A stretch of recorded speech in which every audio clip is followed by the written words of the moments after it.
Claudia, buenas tardes. Hola Julio, ¿cómo estás? Muy buenas tardes. ¿Cómo te va?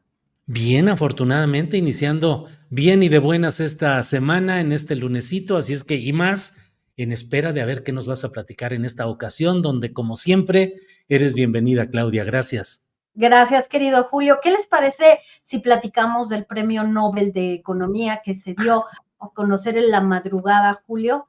Estábamos Sí. esperándolo y finalmente, ahora sí como si fueran los Oscar, el premio fue, qué bueno que ya lo tienen aquí, para Acemoglu, Johnson y Robinson, un economista de origen turco, dos estadounidenses que hablan sobre por qué fracasan las naciones, Julio, y se recupera todo este trabajo que han estado desarrollando desde hace varias décadas de lo importante que son las instituciones. Pero fíjate que un poco analizando en qué contexto se da este premio Nobel, Julio, hoy platicaba con el doctor Jorge Chávez Presa, que es un economista muy destacado, y me decía que tiene mucho que ver con un premio Nobel que se dio en 1993 a Douglas North, que habla sobre el cambio y la importancia institucional y las instituciones, querido Julio, como modelos mentales de cómo funciona el mundo. Este trabajo que se premia este año, en 1993 también se premió, y lo que ahora nos vuelve a decir el premio Nobel y el comité que entrega este premio es que las instituciones son muy importantes, pero la crítica, Julio, ya se está por ahí hablando de cómo se retoma este trabajo sobre las instituciones que son, de acuerdo con Douglas North, y son una especie, dice Douglas North, de restricciones ideadas por el hombre que estructuran las interacciones políticas, económicas y sociales. Y entonces lo que nos dicen ahora Acemoglu, Johnson y Robinson, Julio, es que esos países que fracasan y que fracasan en combatir la desigualdad son esos países que tienen instituciones débiles, que son instituciones en donde el Estado no logra interactuar para lograr una mejor distribución del ingreso. Y recordábamos que el libro de ¿Por qué fracasan las naciones, Julio, tiene muchas menciones a México? El caso de México fue estudiado, aunque en esa época se le veía potencial de mejorar su democracia, y no se refiere al momento actual, cuando tenemos un gobierno diferente. Hablaba Julio de cómo las instituciones de Estados Unidos generaron un Steve Jobs que con innovación apoyada por el Estado de la Unión Americana logró que millones de personas entraran en una ola de innovación y de tecnología, aumentando su calidad de vida, Julio, aumentando su ingreso per cápita. Y luego ponen el ejemplo de Carlos Slim. Conste que no fuimos nosotros, desde ese libro de ¿Por qué fracasan las naciones? Decían, Carlos Slim compra un monopolio o le entregan un monopolio y, lejos de generar una innovación tecnológica, extrajo valor y rentas que redujeron la posibilidad de los mexicanos de tener un mayor ingreso per cápita, Julio. ¿Cómo ves? Pues lo bueno es que esto fomenta el análisis, la discusión a partir de este premio Nobel.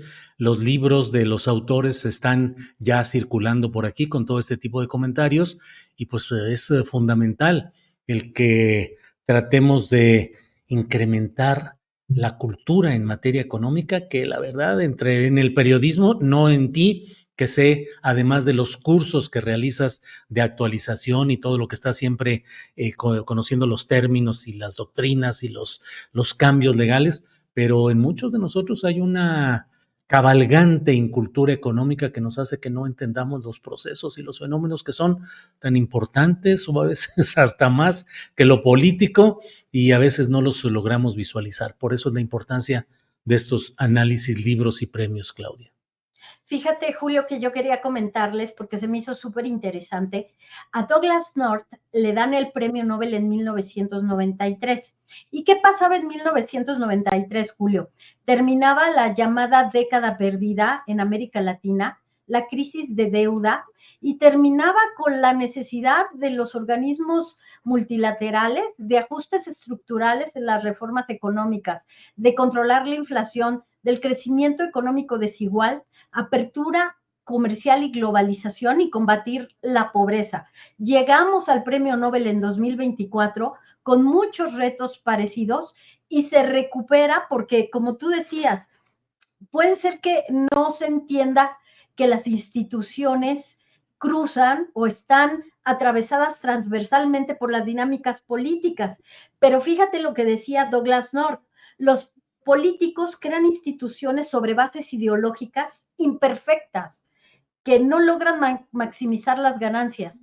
Por eso cuando los políticos se meten a tratar de crear nuevas instituciones, si me permites en este caso, como pues procesos, leyes, e incluso el presupuesto de egresos, Julio, es una institución. Entonces, a veces son imperfectos. Y fíjate lo que decía Douglas North. Entonces los empresarios creerán, pensarán que tienen que intervenir en esos cambios institucionales para evitar que los perjudiquen y se meten para lograr beneficios y por ello buscan intervenir en la política, Julio. Mira qué interesante. Y entonces, ¿por qué fracasan los países, diríamos ya en 2024?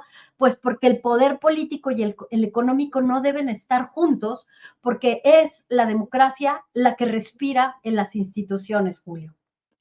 Y fíjate, Claudia, esa mezcolanza de lo económico o empresarial con lo político que en México tuvo su expresión más fuerte, pues primero con la creación del Partido Acción Nacional, que provino de abogados de empresa y de intereses empresariales, pero luego de la nacionalización bancaria de López Portillo y demás, pues surge la ola de los llamados bárbaros del norte, los empresarios que con Manuel Cloutier, con Francisco Barrio Terrazas, en Sinaloa, con otras personas, y no me acuerdo, había uno Adalberto Rosas que era de allá, en fin, y luego la vertiente de Vicente Fox, que es la sublimación del empresario metido en la política, y bueno, pues al menos en este México nuestro, con problemas esa incursión de de los empresarios en la política, pero al mismo tiempo con historias larguísimas de empresarios.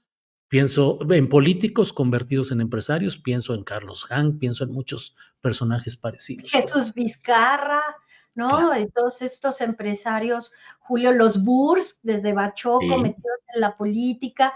Y entonces vemos Bachoco. cómo desde 1993 se advertía esta, pues, debilidad estructural y cómo las instituciones, Julio, aunque el trabajo de Douglas North no se basó en América Latina, la teoría económica que desarrolló desde 1993 de alguna manera lanzaba alertas de cómo la debilidad institucional en algunos países representaba mayor o menor crecimiento.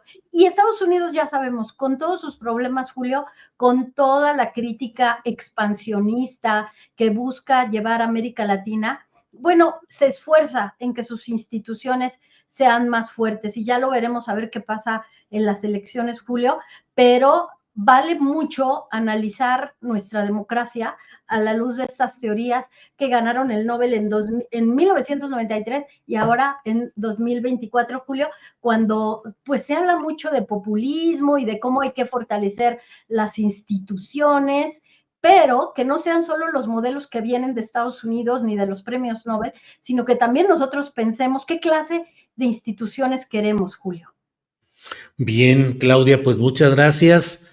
Eh, Déjame nada más cerrar esta plática haciéndote una preguntita acerca. Ya la reforma judicial va muy avanzada, el proceso va muy adelante. Parece jurídicamente imparable. Todavía quedan algunos recursos pendientes, pero todo hace suponer que se está frente a un hecho consumado. No ha habido la reacción de mercados ni cambiaria como algunos auguraban de que se vendría el caos y la depreciación y no sé cuántas cosas. Estarán, digamos, eh, ya estarán inactivas esas posibilidades de un problema grave o solo están a la espera de que llegue un momento crítico en este proceso judicial, Claudia? Fíjate, Julio, que qué bueno que lo mencionas. Yo hoy, bueno, pues estuve como ratoncito de biblioteca leyendo sobre los premios Nobel. En Ujú. Revista Fortuna ya debemos tener el reporte de los mercados, pero déjenme decirles, en este momento el tipo de cambio está en niveles de 19.39, lo cual valida la afirmación, Julio, que nos estás comentando. ¿Qué está esperando el mercado financiero? ¿Qué están esperando los inversionistas? Están esperando el presupuesto de egresos de la federación, que debe estar listo antes del 15 de noviembre, por eso se adelantó, es lo que platicábamos. Y como nosotros platicamos con Luis Fonserrada del American Chamber, si el gobierno de la doctora Claudia Sheinbaum presenta un presupuesto de egresos impecable, a propósito, hablábamos de las instituciones, el presupuesto de egresos es la institución. Y el presupuesto de egresos tiene una reglita muy simple. El 5% de deuda que equivalga al 5% de inversión. Inversión productiva, inversión que genera empleos. Y hoy la presidenta Claudia Sheinbaum habló de inversiones por más de 75,000 millones de pesos en el tren México-Querétaro, 459,000 empleos, lo que se llaman estrategias contracíclicas o keynesianas, como diría la economista italiana estadounidense que vino, que ha dado entrevistas por todos lados y dice que el gobierno tiene un papel preponderante, la señora Mazzucato o Mazzucato. Entonces, Julio, lo que están esperando es el presupuesto. En el momento en que tengamos presupuesto y les guste a los mercados, nos vamos a olvidar de la volatilidad y de todos los berrinches en torno al Poder Judicial. De lo contrario, si tenemos un presupuesto con un déficit superior, que no sea ni siquiera del 4%, que no baje, que tengamos mucho dinero, que no se vea una rentabilidad, sí vamos a tener por ahí algunos sustos de los mercados financieros, Julio. Claudia, como siempre, muchas gracias por tu participación de este día y mañana nos vemos a las 8 de la noche en Economía Social, aquí en Canal Astillero, Claudia. Claro que sí, Julio, muchas gracias. Un abrazo y un gusto platicar siempre contigo y tu audiencia. Gracias, hasta pronto, Claudia.